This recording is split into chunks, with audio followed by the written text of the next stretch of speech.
بسم اللہ الرحمن الرحیم اعوذ باللہ السمیع العلیم من الشیطان الرجیم بسم اللہ الرحمن الرحیم الحمد للہ رب العالمین والصلاة والسلام علی سید الانبیاء والمرسلین وعلی اہل بیتہ الطیبین الطاہرین۔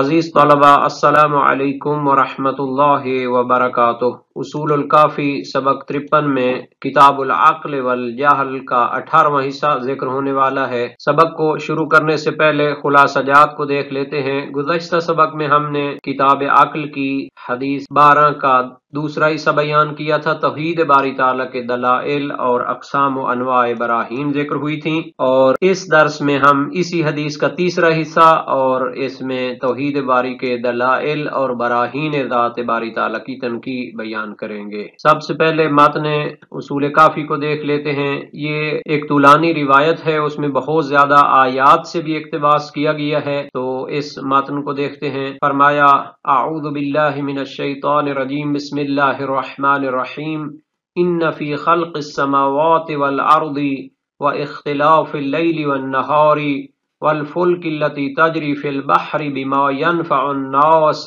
وما انزل اللہ من السماء من ماء فاحیا به الارض بعد موتها وبث فیها من کل دابہ وتصریف الریاح والسحاب المسخر بین السماء والارض لآیات لقوم یعقلون۔ حل لغات کو دیکھ لیتے ہیں۔ اختلاف، اختلف یختلف و اختلاف کا یہاں پہ معنی ہے آمد و رفت، آنا جانا۔ یہاں پر لڑائی جھگڑا اور اختلاف مراد نہیں ہے۔ الفلک کشتی کے معنی میں ہے۔ اسی طرح مزید لغات میں ہے تجری، جرا یجری سے جاری ہونا، چلنا، بثا یبث پھیلانا، بکھیرنا، دابہ چوپایا، اس کی جمع دواب ہوتی ہے، تصریف پھیرنا چلانا، صرف یصرف تصریف باب تفعیل سے ہے۔ الریاح ہواؤں کے معنی میں ہے، المسخر تسخیر شدہ تابع فرمان کو کہتے ہیں۔ تو اس آیت کریمہ کا معنی کر لیتے ہیں۔ ان فی خلق السماوات والارض، بے شک آسمانوں اور زمین کی خلقت میں، واختلاف اللیل والنہار، رات اور دن کے آنے جانے میں، والفلک التی تجری فی البحر، اور اس کشتی میں کہ جو سمندروں میں چلتی ہے، بما ینفع الناس، اور لوگوں کو نفع پہنچاتی ہے، وما انزل اللہ من السماء من ماء، اور جو اللہ تعالی نے آسمان سے پانی برسایا ہے، فاحیا بہ الارض بعد موتها، اور اس کے ذریعے زمین کو زندہ فرما دیا ہے قبل اس کے کہ وہ مردہ ہو چکی تھی۔ وبث فیہا من کل دابہ، اور زمین میں ہر قسم کے چوپائے اور جانور پھیلا دیے ہیں۔ وتصریف الریاح، اور ہواؤں کو چلایا ہے۔ والسحاب المسخر بین السماء والارض، اور وہ بادل کے جو آسمانوں اور زمینوں کے درمیان مسخر ہو چکا ہے۔ ان سب میں لآیات لقوم یعقلون، نشانیاں ہیں ان لوگوں کے لیے کہ جو عقل و شعور سے کام لیتے ہیں۔ سورہ بقرہ کی آیت نمبر 164 ہے۔ اس سے پہلے جو متن تھا اس میں یہ تھا کہ توحید کے لیے اللہ تعالیٰ نے جو عقلی دلائل دیے ہیں تو یہ دلیل کے طور پر اس کو پیش کیا گیا ہے۔ ظاہر ہے کہ اس کے بارے میں اگر ہم تفسیری نکات کو جمع کریں اور علماء مفسرین کے بیانات کو جمع کریں تو بہت زیادہ طولانی گفتگو ہو جائے گی۔ اردو زبان میں بہت زیادہ علماء کرام نے، فریقین کے علماء نے تفسیریں لکھی ہیں، ان کی طرف بھی رجوع کیا جا سکتا ہے، اور ہم اصول کافی کے شارحین کی نظر میں کچھ بیانات کو یہاں پر ذکر کریں گے۔ اس آیت میں کائنات میں ذات باری تعالیٰ کی نشانیاں کتنی ہیں تو اس کی فگر میں اور تعداد میں قدر اختلاف پایا جاتا ہے۔ ہم نے تھوڑا دقیق نمبرنگ کی ہے تو ان کو یہاں پہ بیان کر دیتے ہیں۔ آسمانوں کی خلقت، زمین کی خلقت، رات کا آنا جانا، اسی طرح دن کا آنا جانا، کشتیاں اور بحری جہاز جو سمندر میں چلتی ہیں، تو خود سمندر بھی ایک مخلوق ہے جس کے اندر یہ کشتی چلتی ہے، تو اس کو ہم نے ایک علیحدہ شمار کیا ہے۔ اسی طرح اس میں موجود تھا کہ جو لوگوں کے لیے نفع کا سامان مہیا کرتے ہیں، آسمان سے پانی کا برسانا جس سے مردہ زمین زندہ ہونے کا انتظام ہوتا ہے، زمین میں ہر قسم کے جانداروں کا پھیلانا، ہواؤں کا چلنا، اور آسمان و زمین کے درمیان بادلوں کی تسخیر، یہ وہ آیات اور نشانیاں ہیں جن کو اللہ تعالی نے اپنی توحید اور اپنے وجود کے لیے دلیل کے طور پر پیش کیا ہے۔ ذات باری تعالیٰ کی آیات اور نشانیوں کو سمجھنے کے لیے مختلف علوم اور معارف سے مدد لی جا سکتی ہے۔ 4 اہم علوم کا یہاں پر ہم نے تذکرہ کیا ہے۔ علوم قرآن و تفسیر میں تفصیل کے ساتھ اس پر گفتگو ہوئی ہے۔ علوم حدیث اور سنت کے شارحین نے اس پر تفصیل کے ساتھ گفتگو فرمائی ہے۔ بہار الانوار میں 10 جلدیں کتاب السماء والعالم کے نام سے ہیں۔ تفاسیر میں اگر اردو کی بات کریں تو تفسیر الکوثر شیخ الجامع مفسر قرآن علامہ شیخ محسن علی نجفی رحمت اللہ علیہ کی نہایت عمدہ تفسیر ہے، سائنسی معلومات پہ مشتمل ہے۔ تفسیر المیزان کا ترجمہ ہو گیا ہے، تفسیر نمونہ اور باقی تفاسیر اس میں شامل ہیں۔ علم فلسفہ اور طبیعیات اسلامی کی قدیم کتابوں میں اس پر نہایت تفصیل کے ساتھ گفتگو ہوئی ہے۔ مابعد الطبیعیات کی ایک بحث ہوتی تھی اور خود طبیعیات کے بارے میں بھی بحث موجود ہے۔ علوم جدیدہ اور سائنس اور ان کے شعبہ جات سے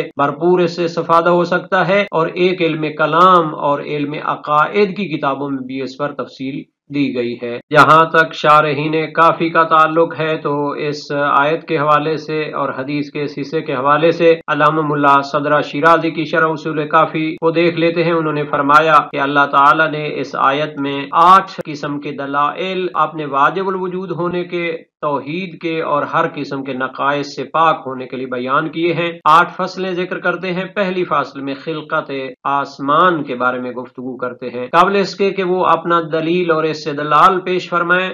کہتے ہیں کہ جو مشہور متکلمین ہیں ان کا نظریہ بھی اس کے متعلق دیکھ لینا چاہیے کہ انہوں نے جب اس سے استدلال کرنے کی کوشش کی ہے تو ایک اس کی بنیاد قرار دی ہے۔ وہ کہتے ہیں کہ اللہ تعالی وہ صانع اور قادر ہے، اور وہ اس کے جو کام ہوتے ہیں وہ کسی حکمت اور غایت کے تحت نہیں ہوتے، اور انہوں نے اس طرح اللہ کے افعال میں اس کے مقصد اور اس کی حکمت کو معطل فرما دیا ہے۔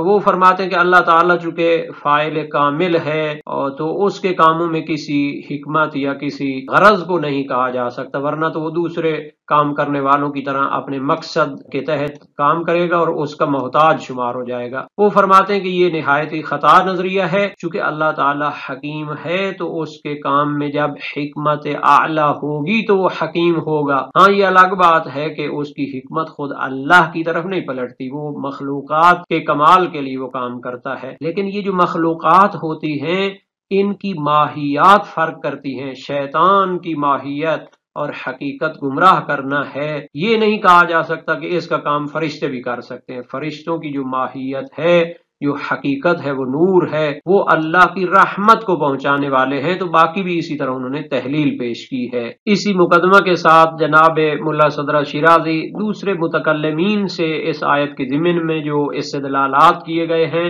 وجود باری تعالیٰ پر، ان کا ایک خلاصہ پیش فرماتے ہیں۔ 10 قسم کے تقریباً ان کے استدلالات ہیں۔ پہلا یہ ہے کہ اللہ تعالیٰ نے جو ان افلاک کی مقدار کو مختلف قرار دیا ہے، حالانکہ یہ ساری موجودات فلکی ہیں تو ان کو برابر ہونا چاہیے تھا۔ یہ جو مختلف مقداروں پہ مشتمل ہیں تو ان کا ایک خالق ہے، قادر ہے، اس نے ان کو مختلف بنا دیا ہے، ورنہ تو یہ سارے برابر ہوتے۔ دوسرا یہ ہے کہ یہ مختلف جگہوں پر اور حیازت پر مشتمل ہیں۔ ان کو دیکھا جائے مثلا وجود فلکی کے حوالے سے دیکھا جائے تو ان کو ایک ہی جگہ پہ ہونا چاہیے تھا، جب یہ مختلف ہیں تو اس کا مطلب یہ ہے کہ اللہ تعالیٰ اور ان کا ایک خالق ہے جو ان کو مختلف جگہوں پر قرار دیتا ہے۔ فاعل مخصص یخصصہ بالقصد والاختیار، اپنی مرضی سے ان کو مختلف جگہوں پر قرار دیتا ہے۔ اسی طرح ہر کوکب جو ہے یہ فلک کے ایک خاص کنارے میں اور جانب میں مشتمل ہے، تو یہ اختلاف بھی ایک خاص فاعل قادر کی طرف سے ہوگا۔ پس ان طریقوں سے وہ خالق اور ان کے موجد کو ثابت کرتے ہیں۔ اسی طرح باقی ان کے استدلالات کو بیان کرتے ہوئے فرماتے ہیں کہ ان کا چوتھا استدلال یہ ہے کہ ہر کرہ جو ہے وہ خاص قطبین پر دائر مدار ہوتا ہے، حرکت میں ہے، تو یہ وجود تو کیا ہے، سارے فلکی وجود ہیں اور اپنے حقیقت کے لحاظ سے سب برابر ہونے چاہیے، تو ان کو خاص نقطہ قطبی پر جو قرار دیا گیا ہے تو یہ بھی اللہ تعالیٰ نے ان کو قرار دیا ہے، اس کا ایک فاعل ہے۔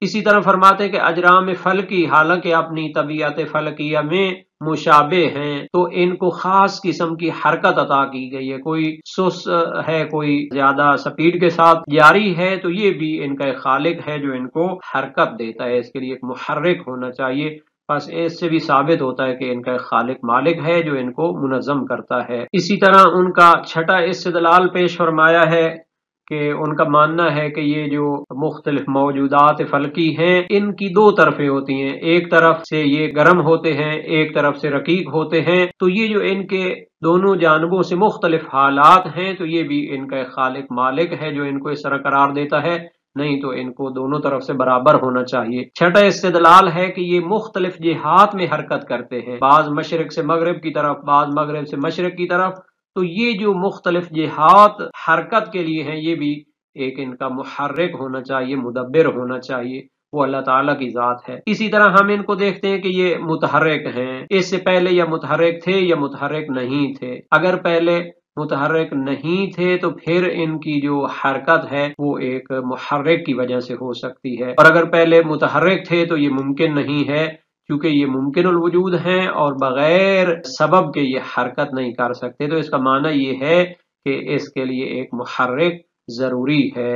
اسی طرح مشہور متکلمین کا نامہ استدلال اس آیت کے ضمن میں بیان کرتے ہیں کہ ان کا ماننا یہ ہے کہ ان کی جو حرکات ہیں موجودات فلکیہ کی، یہ ان کی لوازم جسمیت میں سے نہیں ہے، چونکہ یہ ممکن الوجود ہیں تو ان کی ذات سے یہ حرکت نہیں ہے بلکہ ان کے لیے ایک موجد ضروری ہے۔ لیکن پھر وہ سوال کرتے ہیں کہ آیا یہ جو حرکت ہے کسی حکمت کی بنیاد پر ہے یا عبث اور فضول ہے؟ دوسرا تو بعید ہے عقل سے، کیونکہ جو بندہ کہتا ہے کہ ایک بہت بڑی عمارت بغیر کسی مقصد کے بن جاتی ہے، خود بخود بن جاتی ہے، تو یہ عقل سے بعید ہوتا ہے۔ تو اس کے لیے جو حکمت ہے وہ ایک حکیم کی طرف سے پیدا ہوتی ہے، یعنی یہ ایک خالق حکیم کا کام ہے، تو اس سے وہ ثابت کرتے ہیں کہ ایک خالق اور مدبر موجود ہے۔ اسی طرح ان کے 10ویں استدلال کا بھی خلاصہ بیان فرماتے ہیں کہ وہ کہتے ہیں یا تو یہ زندہ اور ناطق ہوں گے اور متحرک ہوں گے خود اپنی ذات سے، یا ان کو حرکت دے گا کوئی مدبر قاہر۔ پہلی صورت باطل ہے چونکہ ان کی حرکت یا تو طلب کمال کے لیے ہوگی یا بغیر غرض کے ہوگی۔ اگر تو یہ طلب کمال کے لیے ہو تو یہ ذات میں ناقص ہوں گے، تو ان کے لیے ایک مکمل ضروری ہے جو ان کا موجد ہو، اور اگر یہ بغیر غرض کے ہوں تو یہ عبث ہوگا اور اس کے بارے میں عقل قبول نہیں کرتی کہ اتنا بڑا نظام بغیر غرض کے ہو۔ تو ثابت ہوتا ہے کہ ان کے لیے ایک اللہ، ان کے لیے ایک مدبر اور قاہر اور قادر موجود ہے۔ اسی طرح دوسری جگہ فرمایا سورہ آل عمران میں وَيَتَفَكَّرُونَ فِي خَلْقِ السَّمَاوَاتِ وَالْأَرْضِ رَبَّنَا مَا خَلَقْتَ هَذَا بَاطِلًا، کہ جو لوگ عقل و شعور کے ذریعے آسمانوں اور زمین کی خلقت میں فکر کرتے ہیں وہ یہ کہتے ہیں کہ اے ہمارے رب، آپ نے یہ سب باطل اور بلا مقصد خلق نہیں فرمایا۔ گویا کہ جناب ملا صدرہ کی عبارت میں مشہور متکلمین کے نزدیک آیات الہی سے توحید پر استدلال کے جو طریقے ہیں ان کے عناوین یہاں پر ہم ذکر کر دیتے ہیں، اور یہ 10 عناوین بنتے ہیں۔ علامہ ملا صدرہ نے ان مشہور متکلمین کے نظریے پر تفصیل کے ساتھ نقد و نظر فرمایا ہے۔ کہتے ہیں کہ یہ جو دلیلیں بنائی گئی ہیں ہو سکتا ہے کہ بہت سارے لوگوں کو پسند بھی ہوں اور کسی حد تک درست بھی ہوں، لیکن علمی اور فلسفی حوالے سے ان میں اغلاط موجود ہیں، اور پھر ان کو یہاں بھی بیان کیا ہے، اور اس کے ساتھ انہوں نے حوالہ بھی دیا ہے کہ انہوں نے خاص رسالہ اس کے بارے میں لکھا ہے جس میں تفصیل کے ساتھ ان کا نقد و نظر بیان کیا ہے۔ اساس اس کی یہی ہے کہ ان کا ماننا یہ ہے کہ یہ جو آپ نے کہا ہے کہ سارے موجودات فلکی طبیعت کے لحاظ سے ایک جیسے ہیں اور ان کو حرکت میں اور وجود میں اور باقی ہر لحاظ سے ایک جیسا ہونا چاہیے تھا، ان کا اختلاف ایک خالق اور مدبر کی وجہ سے ہو گیا ہے۔ تو اگر کوئی بندہ یہ ثابت کر دے کہ یہ جو موجودات فلکی ہیں اور جو مخلوقات ہیں یہ ماہیت کے لحاظ سے مختلف بنائی گئی ہیں، تو وہاں پھر آپ کیا جواب دیں گے؟ اس کے لیے ہمیں مزید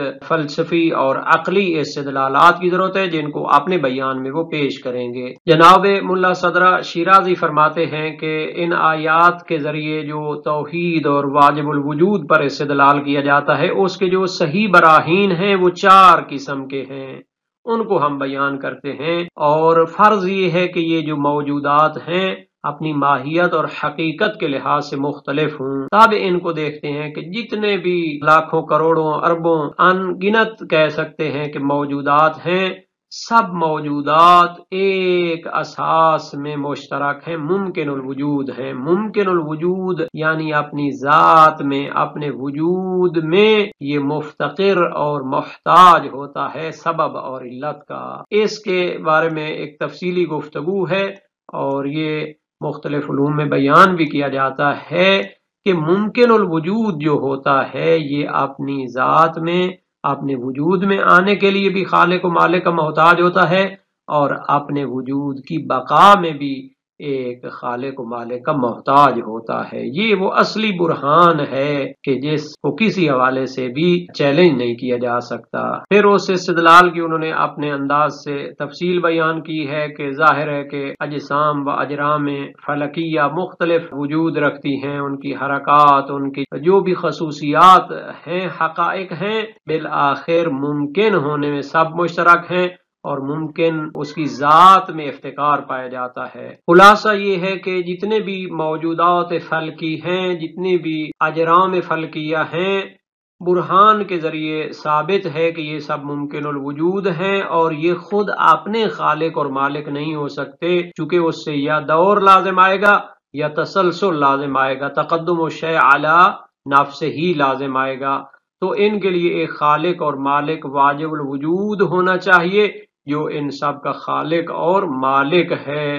اور یہ طریقہ استدلال جناب حضرت ابراہیم خلیل نے بھی پیش کیا ہے کہ جب انہوں نے مختلف اجرام فلکیہ کو دیکھا اور ان کو زوال پذیر ہوتے ہوئے دیکھا تو پھر فرمایا کہ یہ اپنے خالق نہیں ہو سکتے۔ وجہت وجہی للذی فطر السماوات والارض، اسی طرح باقی آیات کو بھی یہاں پر ذکر کیا ہے کہ یہ اپنے موجود ہونے کے لحاظ سے اور بقا کے لحاظ سے چونکہ یہ ممکن الوجود ہیں، اپنے خالق نہیں ہو سکتے، اور ان کی علت کو کسی ممکن پر منتہی نہیں کیا جا سکتا، بالآخر وہ ممکن بھی تو ایک خالق کا محتاج ہوگا۔ تو ایک واجب الوجود ضروری ہے جو ان کا خالق اور مالک ہو۔ آج کے درس کا خلاصہ دیکھ لیتے ہیں۔ اس میں کتاب عقل کی 12ویں حدیث کا تیسرا حصہ ذکر ہوا، توحید باری تعالیٰ کے دلائل اور ان براہین کی تنقید پیش کی گئی ہے۔ اس سبق کے متعلق تمرینی سوالات بھی ذکر کر دیے ہیں۔ اللہ تعالی سے دعا کرتے ہیں کہ ہمیں قرآن و سنت کو سمجھنے اور اس پر عمل کرنے کی توفیق عطا فرمائے۔